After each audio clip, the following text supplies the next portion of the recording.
të japi një lajm që s'është i vërtet, pra të mashtroj publikun.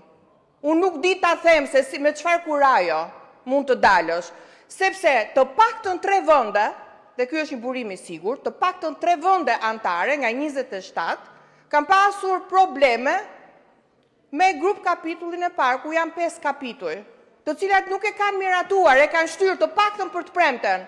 Pra, deri të premten, Ministri Gogu mund kishte pritur për dhënë atë lajmin e mirë që në fakt të gjithë e presim.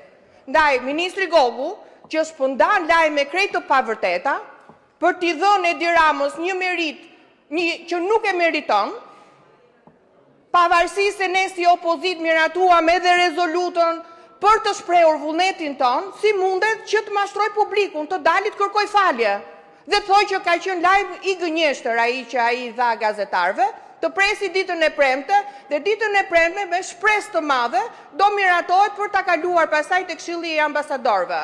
Pra i kërkoj ministrit të dalit, i kërkoj ndjesë publike.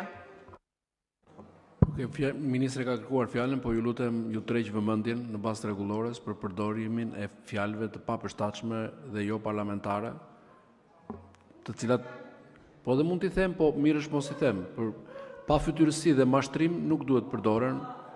Pafytyrësia është një fjalë që s'mund të jetë në fjalorin tonë, nëse bini të gjithë dakord.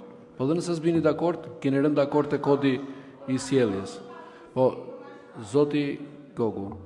I nderuar kryetar, nderuar koleg, nderuar kolege. Unë dola në konferencë për shtyp për të informuar për punën e palodhur të kolegëve të Ministrisë Drejtësisë në procesin e negocimit të piketave të ndërmjetme. Ka qenë një 18 muajsh jashtëzakonisht impenjativ, ku kolegët e Ministrisë Drejtësisë kanë arritur që të dërgojnë në Bruksel 8.000 faqe.